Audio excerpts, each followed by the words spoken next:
Bismillahirrahmanirrahim. Alhamdulillah Rabbil Alamin. Wa bihi nasta'in ala umurid dunya wa din. Allahumma salli wa sallim ala sayyidina Muhammad. Assalamualaikum ya Rasulullah. Assalamualaikum ya Nabiyullah. Assalamualaikum ya Sayyidil Mursalin. Assalamualaikum ya Imam al-Muttaqin. Assalamualaikum ya Rasulullah Rabbil Alamin. Assalamualaikum ya Habibur Rahman. Assalamualaikum ya Rasulullah. Madad ya Rasulullah. Assalamualaikum ya Sidi Syekh Abdul Qadir Jailani. Madad ya Sidi Syekh Abdul Qadir Jailani. Assalamualaikum warahmatullahi wabarakatuh. Al-Fatihah. A'udzubillahi minasyaitonir rajim. Bismillahirrahmanirrahim. Alhamdulillah rabbil alamin. Iyyaka na'budu wa nasta'in. Bismillahirrahmanirrahim. Alhamdulillah rabbil alamin. Allahumma salli wa sallim ala sayyidina Muhammad wa ala alihi wasallam. Allahumma iftah alaina wa ala dhurriyyatina futuh al-arifin. Allahumma 'allimna ma yanfa'una wanfa'na bima 'allamtana wa zidna 'ilma. Allahumma ya mu'allim Ibrahim 'allimna ya mufahhim Sulaiman fahimna. Subhanaka la 'ilma lana illa ma 'allamtana innaka antal 'alimul hakim. Wa la hawla wa la quwwata illa billahil 'aliyyil 'azim. إلهنا أنت مقصودنا ورضاك مطلوبنا أعطنا محبتك ومعرفتك وصلى الله على سيدنا محمد وعلى آله وصحبه وسلم والحمد لله رب العالمين. Alhamdulillah Rabbil Alamin wa bihi nasta'in ala umur dunya wa din. Allahumma salli wa sallim wa barik ala habibir rahman wa sayyidil akwan al-hadir ma'a man salla alaihi fi kulli zaman wa makan wa ala alihi wa sahbihi wa tabi'ih bi ihsan. Muslimin dan muslimat rahimakumullah. Assalamualaikum waalaikumsalam warahmatullahi wabarakatuh. Alhamdulillah bertemu sekali lagi kita dalam pengajian kitab Kurnia Rabbani Limpah Rahmani oleh Sidi Syekh Abdul Qadir Jailani Qaddasallahu Sirrul Aziz yang kita adakan pada setiap hari Selasa malam Rabu di Masjid Qasim Singapura. Ya, para jemaah sekalian semua, apa khabar? Alhamdulillah, mudah-mudahan semua dipanjangkan umur oleh Allah dalam sihat walafiat, ditanamkan iman dan taqwa, dibukakan pintu ma'rifat, dimatikan semua dalam iman, dalam Islam dan husnul khatimah, dan ditemukan semua kita dengan Rasulullah SAW mendapat barakah dan syafaatnya. Allahumma amin ya rabbal alamin. Ya, para jemaah sekalian, kembali kita dalam pengajian kitab kita ini yang telah kita sebut tadi. Iaitulah kita telah sampai di muka surat 364. Ya, muka surat 364. Alhamdulillah, dalam pelajaran kita yang lepas, kita telah dipesan oleh Sidi Syekh Abdul Qadir Jailani supaya kita lengkapkan diri kita dengan sifat zuhud. Sifat yang tidak ada rasa perasaan, kasih, sayang, cinta kepada selain hanya kepada Allah saja, ya. Selain daripada Allah Ta'ala tu tak adalah hati kita melekat padanya. Kita hidup dunia ni pun hanya sementara. Dan sementara tu pun kita tidak akan lama, ya. Macam itulah kita telah melihat ibu bapa kita, datuk nenek kita semua dah pergi. Dan kita pun akan menyusuli mereka. Jadi apa yang nak kita bawa balik pada Allah Ta'ala ialah hati kita, membawa hati kita yang cinta, kasih dan sayang pada Allah. Itulah yang perlu kita isikan. Itulah yang tujuan kita. Ilahi anta maksudi wa ridhaka matlubi. Ya Tuhanku, engkau lah yang aku maksudkan dan keridhaanmu lah yang aku tuntut. A'tina mahabbatika, a'tina mahabbataka wa ma'rifatak. Kurniakanlah pada kami iaitu mahabbataka, kasih sayangmu, wa ma'rifatak dan ma'rifatmu. Amin amin ya rabbal alamin. Ya, para jemaah sekalian, pada malam ini kita menyambung dalam majlis yang ke-49, iaitu bertajuk Sifat Murah Hati Suka Memberi. Jadi semoga Allah SWT meninggikan darjat Syekh Abdul Qadir Jailani dan sekalian para masyayikh kita, para ulama-ulama kita, dan juga Allah Ta'ala merahmati arwah-arwah mereka, dan demikian juga tuan penterjemah kitab ini almarhum Syed Ahmad Semit. Semoga Allah Ta'ala tinggikan darjatnya dan juga merahmati rohnya, dan semoga barakah ilmu mereka itu dapat kita faham dan dapat kita amalkan, dapat kita sampaikan. Ala hazinatis salihah. Al-Fatihah. Bismillahirrahmanirrahim.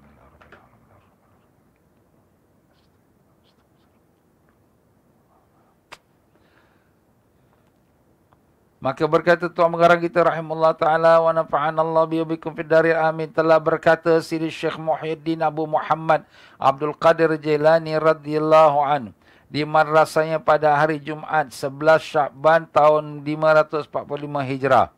Dan untuk pengetahuan, semalam baru diadakan haul Syekh Abdul Qadir Jalani di makamnya, iaitu di Baghdad. Dan dihadiri oleh beberapa para ulama, termasuk juga Syekh Afifuddin Al-Jalani, iaitu tuan guru kita yang berada sekarang di Baghdad. Alhamdulillah. Maka berkata Sidi Syekh Abdul Qadir Jalani, tibarkan benih hasilnya berganda. Jadi tajuk besarnya ialah sifat murah hati, suka memberi. Itu tajuk besarnya.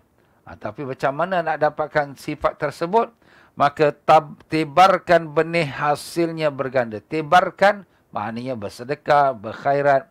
Maka hasilnya daripada sedekah dan khairat itu berlipat kali ganda. Itu yang Allah Ta'ala telah janjikan dalam Al-Quran.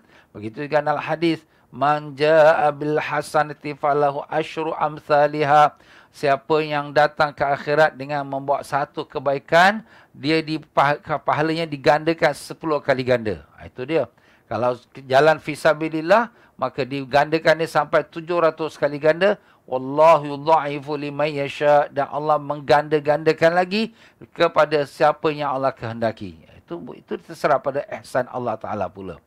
Ya, para jemaah sekalian, diceritakan daripada Abdullah bin Al-Mubarak rahimahullah ta'ala. Ini seorang wali Allah juga, ya, Syekh Sayyid Abdullah bin Al-Mubarak. Al-Mubarak, ya. Bahawa pada suatu hari dia pernah didatangi seorang peminta sedekah yang menanyakan sesuatu makanan daripadanya. Dan kebetulan yang ada padanya hanya 10 biji telur, ya. Dia lalu menyuruh jariahnya, jariah khaddam ni lah, ya, hamba abdinya, memberikan semua telur itu kepada peminta sedekah. Jadi kita lihat di sini, ya, Masya Allah, ya, orang-orang yang wali-wali Allah ni hati mereka tu memang dah terbuka untuk nak memberi sedekah. Jadi orang datang minta sedekah dan dia pun ada 10 biji telur saja yang Sidi Syekh Abdullah Al-Mubarak ini. Dia ada 10 biji telur kat rumah. Kalau kita fikir macam mana? Bagi 1 je lah, bagi 2 je lah, bagi 3 je lah. Oh, banyak dah tu. Ya, padahal kita pun nak makan juga. Ya, keluarga kita nak makan. Tapi apa kata yang Sidi Syekh Abdullah Al-Mubarak pada khadam dia? Kata dia lalu menyuruh jariahnya memberikan semua telur itu kepada peminta sedekah itu. Masya Allah, seluruhnya. Yang kau ada cuma 10. Yang 10-10 tu semua nak bagi pada orang miskin tu. Ya, 10-10 tu keluarkan, bagikan pada orang miskin ni. Masya Allah. Kemudian, tetapi si jariah ni, dia telah memberi 9 dan 1 dia simpan. Alamak, dia macam kita lah manusia. Alah, banyak sangat 10 ni Tok Syekh disuruh bagi ni. Ya, kita nak makan apa pula? Ambil 1 lah simpan. 9 ni bagilah pada miskin tuan. Jadi dia bagi 9 aja. Ini berlaku pada siang hari, pagi hari lah. Jadi miskin ni datang pada pagi hari. Maka berlakulah pemberian itu pada berlaku siang hari. Maka pada petang hari sebelum terbenam matahari, sebelum maghrib, datang seorang yang lain mengetuk pintu. Ada orang luar ketuk pintu lagi. Bila dibuka pintu, orang itu mengelurkan pada Abdullah bin Al-Mubarak tadi sebakul yang berisi di dalamnya telur. 1 bakul telur pula dapat. Allahu Akbar. Subhanallah. Allah Ta'ala punya janji itu ekspres. Tak tunggu hari kiamat, tak tunggu hari akhirat lagi. Kau pagi tadi kau bagi sedekah. Ni petang ni Allah hantarkan. Masya Allah. Yang hantar tu tak tahulah malaikat berupa manusia ke. Manusia juga yang Allah gerakkan hati dia. Dihantarnya 1 bakul telur. 1 bakul telur. Habis apa Sidi Syekh Abdullah Mubarak buat? Maka Sidi Syekh Abdullah Mubarak ni pun dibuka pintu. Dia tadi berisi telur. Bila dia kira telur di bakul itu, dia kira lah. Dia kira, subhanallah. Dia kira telur di bakul itu semuanya 90 biji. 90 biji? Kenapa 90 biji? Sedangkan aku kalau bagi 10, Allah gandakan 10, jadi 100. Ini kenapa 90 biji? Maknanya ada kurang 1 biji tak? Lalu dia memanggil jariah tadi, seraya bertanya, mana lagi 1 biji? Kau ni ada simpan 1 biji telur yang tadi pagi aku kata bagikan 10, kau ada simpan 1 pasal apa Sidi Syekh Abdullah dia tahu? Sebab Allah Ta'ala hantar dia 90 pula. Maknanya, yang tadi pagi tadi sedekah 9. Bukan 10 biji telur. Mana lagi 1 biji telur? Berapa biji yang kau berikan pada peminta sedekah pagi tadi? Jawab si jariah pula, saya berikan dia 9 biji. Dan sebiji lagi saya simpan untuk makanan pagi besok. Dia simpanlah untuk besok. Nanti tuan nak makan apa? Jariah ni fikirkan untuk kebaikan tuan. Abdullah Mubarak menjerit, engkau telah merugikan 10 biji telur dari perbuatanmu itu. Kau dah rugikan aku 10 biji telur. Kerana daripada 1 biji engkau dah simpan, maka 10 biji yang Allah nak balas pada aku sudah terlepas, tak dapat. Rugi aku. Masya Allah, Masya Allah. Ini orang ni luar biasa tuan-tuan. Wali-wali Allah ni dia punya berurusan dia tu seolah-olah macam dia dengan Allah Ta'ala ada, kita kata, macam orang ada janji. Okey, aku bagi kau 10, kau balas pada aku 100. Bukan kita yang buat janji tu. Allah Ta'ala yang janji. Man ja'a bil hasanati fa asyru amsaluha. Siapa yang datang di akhirat dengan satu kebaikan, digandakan 10 kali ganda. Jadi ini satu kebaikan. Kau bagi 1 telur, dapat 10. Kau bagi 9 telur, dapat 90 telur. Kalau bagi 10 telur, dah dapat 100. Jadi Abdullah dah rugi dah. Rugi apa? 10 biji. Mana kau simpan pasal 1 biji? Ini gambaran ini tuan-tuan balik pada diri kita juga. Kita hari ini sedekah kan? Kita nak sedekah, alamak, sayanglah. Kita ada berapa banyak? Adalah 100,000. 100,000, Alhamdulillah, syukur, banyak lah. Adalah 50,000, Alhamdulillah. Adalah 10,000, Alhamdulillah. Kita nak sedekah, yalah tak apalah Ustaz, saya bagi $1. Awak bagi $1, dapat balik balas 10. Kalau awak bayar 100, bagi sedekah 100, dapat balasan 1,000. Kalau awak sedekah 1,000, dapat balasan 10,000. Masya Allah. Itu belum lagi. Wallahu yudha'ifu liman yasha'. Dan Allah mengganda-gandakan bagi siapa yang Allah Ta'ala kehendaki. Masya Allah. Ini tuan-tuan, kita ni kalau percaya janji Allah, jangan kita bimbang lah. Sedekah tu kita beri. Macam Siti Aisyah radhiyallahu anha. Pada satu pagi, anak saudara dia Abdullah membawa wang sebanyak lebih kurang dalam 40,000 dirham. 40,000 dirham atau dinar. Dia pun panggil orang miskin kota Madinah, sedekah, sampai ke petang, habis. Dan kemudian dia pun nak buka puasa. Hari itu dia puasa. Kemudian dia pun bertanya kepada khadam dia, ada tak apa-apa untuk kita buka puasa? Khadam dia kata, kalaulah sekali tadi makcik simpan 1 dirham, boleh kita buat bekal buka puasa. Sekarang tak ada apa nak buka puasa. Allah. Habis semua. 40,000 dirham tak sampai 24 jam. 1 pagi dapat, terus petang tu dah habis dah. Itulah sifat orang dahulu. Tak mau simpan. Ini orang yang beri, kita tak mau simpan. Ini hak orang. Allah Ta'ala bagi pada kita tu sebagai amanah. Amanah bukan kita punya, Allah Ta'ala punya. Untuk kita menguruskan amanah Allah untuk beri pada mereka yang berhak. Itulah Allah Ta'ala firmankan, a'udzubillahi minasyaitonir rajim. Wa anfiqu mimma razaqnakum min qabli an ya'tiya ahadakumul maut wa anfiqu mimma razaqnakum. Dan berinfaklah kamu, berilah khairat, kebajikan, sedekah, jariah, amal jariah yang kami rezekikan pada kamu, iaitu rezeki pada Allah. Nampak pada zahir kita, kita berniaga, kita bekerja, kita dapat gaji, tapi zahirnya sahaja, hakikatnya semua daripada Allah Ta'ala. Jadi Allah Ta'ala suruh kita bersedekah, berinfak, memberi. Dan itulah sebelum datangnya ajal nanti. Kalau dah sampai ajal, nak bersedekah dah tak guna dah, nak mati dah. Itulah dia tuan-tuan dan puan-puan rahimakumullah. Jadi, kalau kita lihat daripada kisah Abdullah bin Mubarak ni, Masya Allah ya, memang orang-orang yang berimannya, yang apalagi kalau sifatnya wali Allah, ulama-ulama salihin, memang itulah hati mereka itu seperti mana dalam Al-Quran. Maka berkata Sidi Syekh Abdul Qadir Jalani, demikianlah orang-orang khawas. Orang-orang khawas ni orang-orang yang sudah darjat maqam wali Allah. Bermuamalah, berurusan dengan Tuhan mereka. Macam dia bisnes dengan Allah. Inilah Allah Ta'ala kata, tijaratun lan tabur. Tijarah, perniagaan yang tak rugi. Kalau perniagaan di dunia ni, ada untung, ada rugi. Tapi kalau untung pun berapa persen? 5%, 10%. Tapi kalau sekiranya perniagaan dengan Allah Ta'ala, bukan 1%, bukan 10%. Dia gandakan 10 kali ganda. Berapa? Jadi 1000%. Allah. Macam tu tuan-tuan. Mereka beriman dan percaya pada apa yang tersebut dalam Quran dan sunnah Nabi sallallahu alaihi wasallam. Beriman betul. 100% confirm. Aku kalau beri, Allah Ta'ala akan balas padaku. Begitulah dia. Pernah juga salah seorang guru saya, beliau ni dia ceritakan, kalau dia susah, dia tak ada wang ringgit lah, dia susah. Tapi ada dalam tangan dia ada berapa? Misalnya kata ada 10. $10 tu dia sedekah. Kenapa dia sedekah $10? Pasal dia tahu akan Allah hantarkan lebih. Masya Allah. Itu orang kata confident, confirm, yakin. Tak ada rasa was-was. Kita dah sedekah, aku ni $10. Aku kalau sedekah $10, apa aku nak makan? Allah nak bagi balas aku bila pula nak balas? Dia macam ada question mark pula.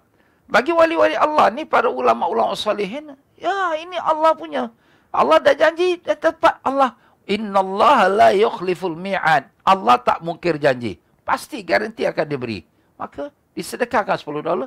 Petang ada pula orang datang sedekah hadiah pada Tok Syekh. Dah. Lebih daripada itu. Masya Allah. Itulah dia tuan-tuannya. Sebab tu dia sedekah ni, jangan kita lokit. Jangan kita rasa kedekut. Ya. Jangan kita bimbanglah.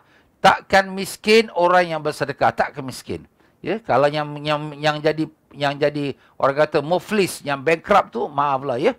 Ya, orang-orang yang kaya, banyak berniaga, tapi pinjam sana, pinjam sini, loan sana, loan sini, akhirnya bankrupt, kemudian berhutang pula. Allah, itu yang berlaku.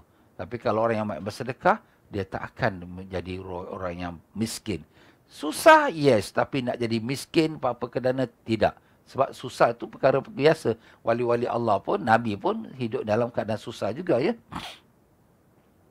Hidup mereka, iaitu para wali-wali Allah ni, semuanya dengan Al-Quran. Mereka tiada pernah melanggar dalam gerak-geri dan diam mereka. Mereka ikut Quran saja. Mana Quran surah sedekah, sedekah. Quran surah zikir, zikir. Begitulah Nabi kita SAW pun. Ya. Quran surah beramal, beramal. Sebab tu Nabi SAW, apa yang orang minta pada Nabi, Nabi ada, Nabi bagi. Sehingga kan dalam satu masa selepas peperangan Hunain, ya, lepas peperangan tu dapatlah banyak kita katakan harta rampasan perang. Orang ni datang Nabi bagi, orang ni datang Nabi bagi sampai akhir dah habis. Orang datang lagi, Nabi kata, siapa yang dapat aku beri. Siapa yang tak dapat hendaklah bersabar. Siapa yang merasakan menjaga kemarwah dia, tak mau meminta, maka Allah akan pelihara dia. Siapa yang merasa diri cukup dengan kurniaan Allah yang ada pada dia, Allah akan kayakan dia. Jadi makna di sini, orang yang meminta-minta ni, kena tengoklah ya. Jangan berlebih-lebihan. Tetapi kalau sekiranya orang yang memberi ni pula, dia kalau nampak orang tu memang berhak, kita bagi. Macam sekarang orang miskin banyak. Ya, orang susah banyak. Orang yang perlukan pertolongan banyak. Kita pun ada rezeki, alhamdulillah. Bantulah mereka. Jadi dengan itu dapat kita, mudah-mudahan Allah Ta'ala, bukan mudah-mudahan, sememangnya Allah akan gantikan lebih baik. Ustaz, saya dah banyak sedekah saya, tapi macam ni juga susah. Kalaulah kita sekiranya lah pada zahir mata kita tak nampak lagi kerunian Allah, balasan Allah, jangan kita rasa ragu-ragu. Kerana apa? Janji Allah pasti ditunaikan. Kalau tak di dunia, di akhirat lebih baik lagi. Kalau di dunia, sekarang ke dunia, dah mati tinggal juga. Tapi kalau akhirat, khalidina fiha abada. Selama-lamanya kekal, tak ada nak habis lagi. Allahu Akbar. Itu yang lebih baik. Sebenarnya para wali-wali Allah ni, mereka tak mengharapkan balasan di dunia. Tapi kalau Allah balaskan kat dunia, yalah, alhamdulillah. Tapi janganlah ya Allah, di dunia dibalas, di akhirat tak ada. Jadi bukan mereka minta balasan, tapi mereka menjalankan perintah Allah. Perintah Allah bersedekah, bantu orang susah. Dan yakin penuh bahawa Allah tidak akan sia-siakan mereka. Subhanallah. Hidup mereka semuanya dengan Al-Quran. Mereka tidak pernah melanggar gerak-geri dan diam mereka. Pengambilan dan pemberian. Apa yang mereka nak ambil, apa yang mereka nak beri, semua mengikut apa yang ditunjuk, ajarkan oleh Al-Quran. Masya Allah. Ya. Mereka bermuamalah dengan Allah. Mereka dengan Tuhan mereka. Dan mereka mendapat untung dalam muamalah itu. Serta sentiasa menetap dengan muamalah semacam itu. Bermuamalah, berurusan dengan Allah Ta'ala. Jadi hidup dunia ini kita berurusan dengan Allah. Berurusan dengan Allah tu maupun berurusan dengan amal ibadat, itu dah tentunya. Berurusan dengan Allah tu berurusan dalam hidup kita hari-harian. Macam mana? Kita bekerja, kita ambil makanan, kita memberi makanan, kita mendapat hasil, kita semua ni ada sangkut paut dengan Allah. Kenapa? Sebab kita hamba Allah. Dan kita dijadikan untuk Allah. Maka kita bila buat kerja pun kerana Allah. Nak keluar cari rezeki kerana Allah. Kita nak beri makan pada anak isteri kerana Allah. Kita memberi pula pada orang kerana Allah. Jadi kita berurusan ni semua ni, semuanya macam berurusan kita dengan taukid besar kita. Siapa taukid besar kita? Siapa big boss kita? Allah Subhanahu Wa Taala. Allahu Akbar. Itulah hakikat sebenarnya kepada orang yang hatinya sudah makrifat, mengenal pada Allah. Dia tak ada berurusan dengan manusia. Ini manusia depan mata kasar saja aku dengan manusia. Tapi hakikatnya aku dengan Allah Ta'ala. Kita customer nak datang pada kita. Siapa yang gerakkan customer tu datang pada kita? Hati dia tu digerakkan oleh Allah Ta'ala. Kalau Allah tak gerakkan dia datang pada kita, dia tak datang pada kita. Begitu juga barang-barang kita jualan. Orang lain tengok tak teringin. Tapi ada customer tengok teringin. Kenapa? Kerana itulah Allah letakkan hati dia tu melekat untuk kepada membeli barang kita. Subhanallah. Pokoknya jangan bimbang. Cuma kita ikut peraturan Allah. Peraturan Allah, jangan tipu, jangan kita membelit, jangan kita mungkir janji. Kita buat betul, maka Allah berkatkan kita punya pekerjaan kita insya-Allah. Mereka mendapati pintu Allah tu sentiasa terbuka lalu mereka memasukinya. Dan mereka mendapati pintu selain Allah sentiasa tertutup lalu mereka meninggalkannya. Pintu Allah sentiasa terbuka. Pintu apa? Pintu makrifat, pintu rezeki, pintu taubat, pintu pengampunan. Segala pintu daripada Allah semuanya terbuka luas. Ya, kita nak cari rezeki, marilah menuju jalan Allah. Cara Allah, cara perintah Allah, hukum halal, haram jangan. Jangan buat penipuan, jangan buat yang tak baik. Alkan Allah buka pintu rezeki kita. Dan begitulah juga kita minta ampun, minta pada Allah. Pintu ampunan masih terbuka. Nak taubat, minta taubat pada Allah. Kerana pintu taubat masih terbuka. Semua pintu Allah terbuka. Tapi selain pada Allah, semua pintu makhluk tertutup. Makhluk, manusia, tertutup. Kita minta tolongan dia. Allah, minta tolongan dia bukan dia boleh tolong pun. Lokek, bakhil, kedekut, susah nak dapat bantuan pada dia. Itu biasalah manusia. Tapi kalau Allah bukakan hati dia, kita doa pada Allah, ya Allah, kau mudahkanlah aku dapat pinjaman dari kawan si Polan ni. Allah bukakan hati dia, dia bagi pinjam.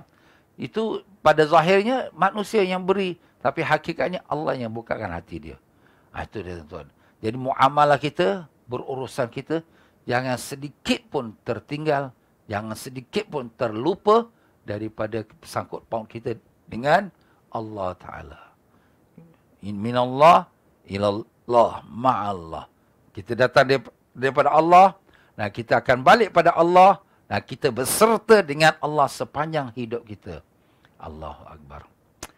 Indah sungguh tuan-tuan kalau betul-betul kita dapat marifat pada Allah ni. Indah sungguh. Tapi ialah kerana dia satu barang yang berharga yang tak dapat oleh semua orang. Siapa yang Allah pilih, dia dapat. Ya. Jadi mudah-mudahan kita walaupun ialah kita ni bukanlah siapalah kita ni kan. Tapi mudah-mudahan ya Allah, ya Tuhan kami mohon dengan rahmat-Mu, dengan belas kasihan-Mu, dengan berkat syafaat Nabi sallallahu alaihi wasallam, bukakanlah pintu ma'rifat-Mu pada kami ya Allah. Jadikan kami orang yang benar-benar salihin, orang yang ikhlas, orang yang keridai, dan jadikan amalan kami mencari keridaan-Mu ya Rahman, dengan berkat syafaat Nabi Rasulullah sallallahu alaihi wasallam. Allahumma amin ya rabbal alamin. Mereka sentiasa bermuafakat. Ni orang-orang yang wali-wali Allah. Mereka sentiasa memuafakati Allah dalam hal ehwal selain Allah. Selain Allah. Muafakati Allah dengan urusan dia selain pada Allah. Macam mana? Dia berurusan dengan manusia. Berurusan dengan manusia, berniaga, bekerja, membeli, menjual dan sebagainya. Tetapi dia memuafakati dengan Allah. Muafakat tu apa? Maknanya bersetuju. Maknanya bersamaan dengan Allah. Arti kata, perbuatan dia yang dia berurusan dengan manusia, selain daripada Allah yang dia berurusan dengan manusia, dengan kawan, dengan bos, dengan orang ramai, dengan customer dan sebagainya, sentiasa bermuafakat dengan Allah. Maknanya ikut undang-undang Allah. Ikut suruhan Allah. Tinggalkan larangan Allah. Ini dia sifat dia. Apabila dia bersifat seperti ini, itulah wali Allah. Sentiasa Allah come first. Apa pun aku buat, Allah come first. Allah yang pertama sekali. Tengok, ini aku nak buat ni, haram ke halal? Oh, haram ni tak boleh. Okey, tak mau. Ini aku buat ni, dosa tak? Oh, dosa, jangan. Jadi macam tu. Semuanya dia letak Allah di hadapan dia. Itulah sifat orang yang beriman ataupun orang wali-wali Allah. Mereka sentiasa muwafaqati Allah dalam hal ehwal selain dia, selain Allah. Itu kena faham ya. Maksudnya urusan dunia lah. Dan mereka tiada mahu muwafaqati selain Allah dalam hal ehwal Allah. Ini pun kena faham juga perkataan. Perkataan ni cakapnya mungkin ada sikit-sikit yang tak begitu jelas. Dan mereka tiada mau muwafaqati, tidak mau muwafaqat. Tak mau muwafaqat mana apa? Tak mau bersetuju. Tak mau bersetuju dengan selain Allah. Dengan selain Allah tu apa? Makhluk. Tak mau muwafaqat dengan makhluk dalam urusan dengan Allah. Dalam urusan dengan Allah. Urusan dengan Allah tu apa? Hukum Allah. Perintah Allah. Larangan Allah. Kita dengan makhluk, kita nak muwafaqat dengan manusia. Kemudian manusia kata, ini ambil sikit-sikit, ini haram tak apa. Ini tak apa, sikit-sikit kita tipu tak apa. Kita, ini Allah Ta'ala. Kita tak akan muwafaqat dengan manusia. Kita tak akan setuju dengan manusia dalam perkara yang menjadikan kita terabai kepada Allah. Tidak. Aku tak akan terima engkau punya syarat ini. Ini syarat engkau sampai aku nak kena tinggal semayang. Ini syarat engkau ni kena masuk tipu sikit-sikit. Ini syarat engkau ni ada benda yang haram. Tak, aku tak akan terima. Itu cara kita. Itulah para wali-wali Allah. Dia berurusan dengan Allah, dia tak mau muwafaqat dengan manusia. Urusan Allah mesti jalan sempurna. Dan apabila dia berurusan dengan manusia, dia tak mau nak memenuhi kehendak manusia. Kalau kehendak manusia itu menjejaskan dia punya hubungan dia dengan Allah. Pokoknya, whatever it is, Allah come first. Dialah yang pertama. Sebab kita hamba dia. Dah kita hamba Allah, habis kita nak jadi hamba manusia tu. No. Kita hamba satu saja. Hamba kepada Allah. Itu saja. Kita bukan hamba manusia, bukan hamba dunia, bukan hamba siapa-siapa pun. Kita lahir kat dunia pun, bukan sebagai hamba. Kita lahir kat dunia, kita hamba pada Allah. Bukan hamba pada dunia. Bukan kita dijadikan Allah untuk jadi kuli, pekerja, dia pada orang berniaga. Tak. Itu semua secondary, perkara kedua. Yang pertama sekali, ialah kita dijadikan Allah untuk menjadi hamba Allah. Kan Allah dah firman, A'udzubillahi minasyaitonirrajim. Wa ma khalaqtul jinna wal insa illa liya'budun. Aku tidak jadikan jin dan manusia melainkan hanya untuk menyembah padaku, untuk memperhambakan diri padaku. Itu tujuan pertama Allah jadikan kita. Apa matlamat Allah jadikan kita? Untuk jadikan kita hamba dia. Itu saja. Tetapi kita perlu makan. Perlu makan, kita perlu kerja. Tapi kerja itu bukan sebagai matlamat.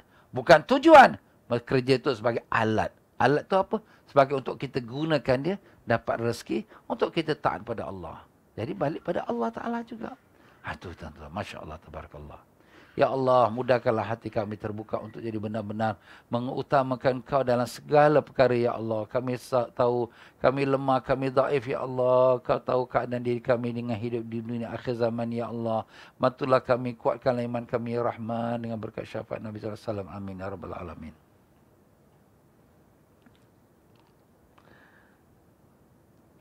Mereka bermuafakat, mereka muafakati Allah pada membenci orang yang dibenci Allah. Dia orang wali-wali Allah, kekasih-kekasih Allah. Kita bila katakan wali-wali Allah, kekasih Allah, bukan makna kita tertinggal. Oh, itu orang. Tak.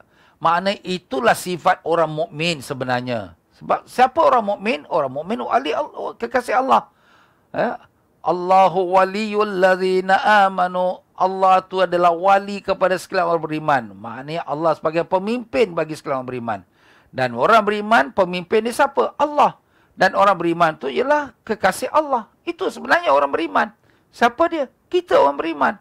Sepatutnya inilah sifat kita.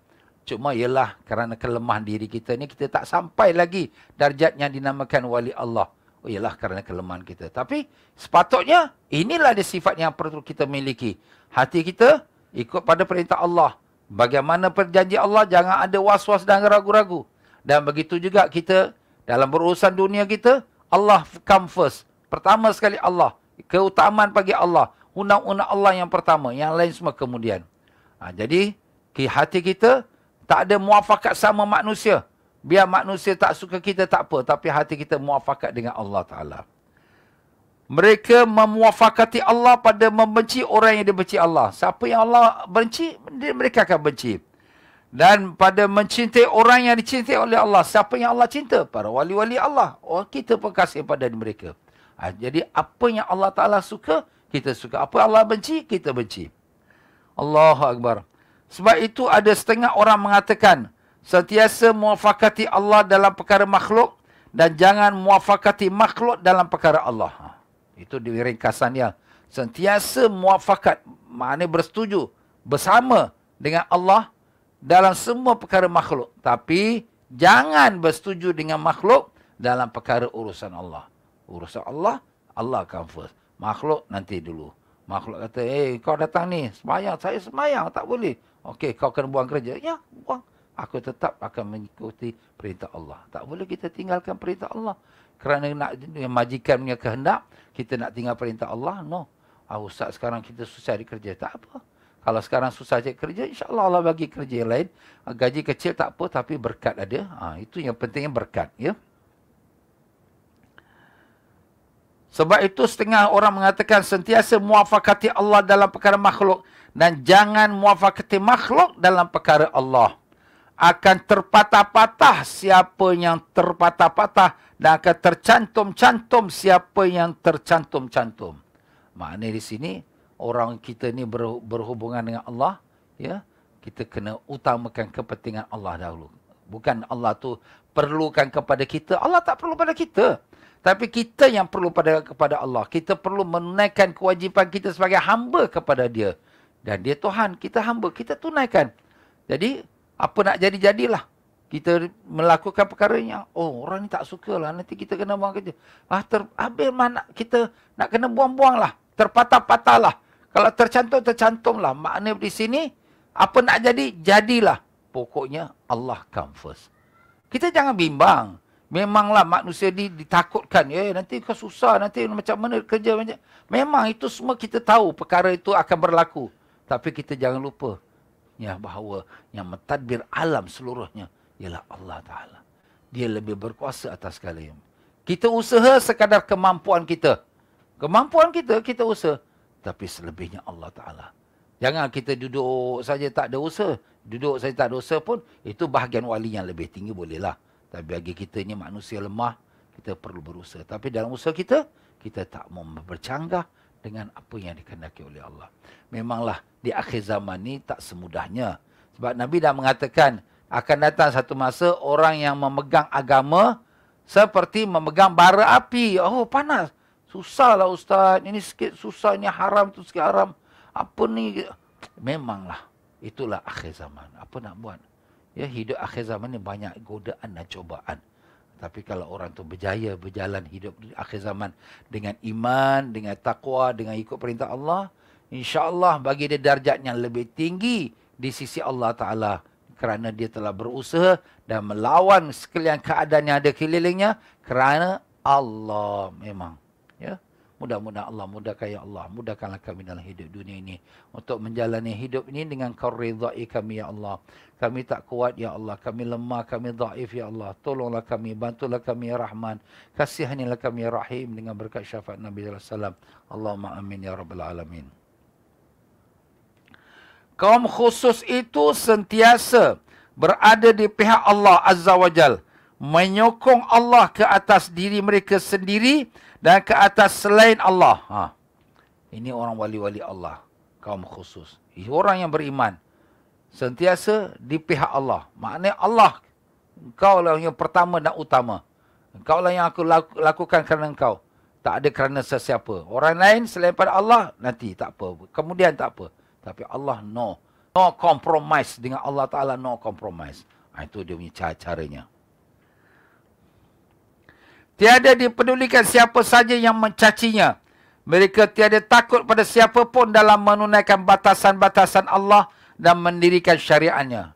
Tak pedulilah kita. Nanti orang caci kita, orang kata kita, orang kritik kita. Engkau ni ekstrim lah, engkau ni melampau lah, engkau ni fundamentalist lah, engkau ni ketinggalan zaman lah. Engkau ni tak boleh hidup kat dunia macam ni lah. Engkau... Macam-macam orang kata. Itu biar, itu manusia biasa. Nabi kita sallallahu alaihi wasallam pun apa kurangnya orang kata, orang caci, orang hina, orang kata gila, Muhammad dah tak betul, macam-macam. Tapi tak ada menjadi masalah sebab Nabi tahu dia jalankan perintah Allah dan Allah muliakan Nabi. Sampai hari ini orang mengenangkan Nabi kita sallallahu alaihi wasallam. Allahumma salli wa sallim alaihi. Jadi itulah di tuan-tuan dan puan-puan ya. Dalam hidup dunia kita jangan bimbang. Makhluk ni macam mana makhluk, dia tetap namanya makhluk. Dalam satu riwayat hadis Siti Aisyah radhiyallahu anha, Nabi SAW mengatakan, kalaulah dihimpunkan seluruh dunia ini, jin dan manusia, nak memberikan kepada kamu sesuatu kebaikan yang Allah tidak memberikanmu, kamu tak akan dapat memberi kebaikan pada si Polan tu. Ya, satu dunia nak tolong kita. Satu dunia nak sembuhkan penyakit kita. Satu dunia nak berikan kita kesenangan. Tapi Allah kata, no, tak akan berlaku. Contoh buktinya sekarang ni, COVID. COVID ni seluruh dunia cari obatnya. Dah dapat ubat, vaksin dah. Sampai vaksin pun kadang kena juga. Habis apa nak buat? Jadi maknanya sini kalau Allah kata no, is no. Tapi kalau satu dunia berusaha untuk memudaratkan kamu, untuk menyusahkan kamu, untuk menyakiti kamu, tetapi Allah kata no, tidak akan sampai pada engkau sekalian kejahatan itu. Takkan sampai pada kita. Ya, jadi jangan kita bimbanglah. Sebab yang memegang kita, diri kita, nasib kita, sampai akhir umur kita siapa? Allah. Sudah ditulis kat Lauh Mahfuz dah. Sebelum kita dilahirkan ke dunia dah ditulis. Apa kita yang nasib kita, rezeki kita, sempit hidup mati kita, sakit kita, jodoh kita, di mana mati. Semua dah ditulis. Complete set. Cuma kita ni menjalani saja hidup kita sebagai syariat. Itu saja. Allahu Akbar ya Allah ya Tuhan kami. Bantulah kami ya Allah untuk memahami akan kehendak-Mu dan perintah-Mu dan meninggalkan yang Engkau larang dan melakukan apa yang Engkau suruh. Ya Allah, kami lemah, kami dhaif ya Allah. Kuatkanlah iman kami, tanamkanlah takwa dalam diri kami. Berikanlah kami kekuatan untuk menjalani hidup ini sebagai hamba yang Kau ridai ya Allah. Kami mohon maaf ya Allah kerana selama ini kami tak pernah bersyukur padamu dengan syukur arti sebenarnya. Kami tak pernah beribadat padamu dengan ibadat yang arti sebenarnya. Kami tak pernah menghambakan diri padamu seperti mana hamba yang Kau kehendaki. Ya Allah ya Tuhan kami tahu diri kami penuh dengan dosa. Manusia hanya lihat kami pada zahir saja, menyangkakan kami orang baik. Tapi Engkau saja yang tahu bagaimana jahatnya diri kami ni ya Allah. Ya Allah, kami mohon pengampunan dari-Mu ya Allah. Ampunkanlah kami ya Allah. Kasihanilah kami ya Allah. Tak ada tempat nak kami bermohon melainkan kepada Engkau ya Allah. Andai kata kalau Engkau masukkan kami dalam neraka, kami tak mampu nak melawannya ya Allah. Tapi andai kata kalau Engkau mengampunkan kami, sungguh Engkau Tuhan yang Maha Pengampun. Kalau Tuhan yang Maha Penyayang. Ampunkanlah kami ya Rahman. Ampunkanlah ibu bapa kami, datuk nenek kami, guru-guru kami, adik-beradik kami, pakcik-makcik kami, dan sekalian kaum muslim-muslimat umat Nabi Sayyidina Muhammad SAW dan umat-umat Islam yang terdahulu ya Rabbal Alamin. Rabbana atina fid dunya hasanah wa fil akhirati hasanah wa qina adzabannar. Wa sallallahu ala sayyidina Muhammad wa ala alihi wasallam. Subhana rabbika rabbil izzati amma yasifun wa salamun alal mursalin. Alhamdulillah rabbil alamin. Ya tuan-tuan dan puan-puan rahimakumullah, begitulah untuk kita pada malam ini. Kita berhentilah pada tajuk berikutnya. Wallahu alam. Maaf sajalah dalam penyampaian saya mungkin ada tersilap kata, terkasar bahasa, tersinggung perasaan. Mana yang benar semua daripada Allah. Yang salah silap itu pada kelemahan saya, kebodohan saya, kebebalan saya, kebingungan saya. Maaf banyak. Ya tuan-tuan dan puan-puan, pengajian kita malam ini merupakan daripada channel dakwahnya Masjid Kasim Changi Singapura. Marilah sama-sama kita berderma kepada pihak masjid dengan tabung derma yang ada di depan kita, iaitu account number, dan mudah-mudahan menjadi amal kita di sisi Allah. Sekian saja daripada saya. Mari sama-sama kita akhir dengan baca istighfar. Astaghfirullahalazim. Astaghfirullahalazim. Astaghfirullahalazim. Subhanakallahumma bihamdika asyhadu an la ilaha illa anta astaghfiruka wa atubu ilaik. Wabillahi taufiq wal hidayah. Wassalamualaikum warahmatullahi wabarakatuh.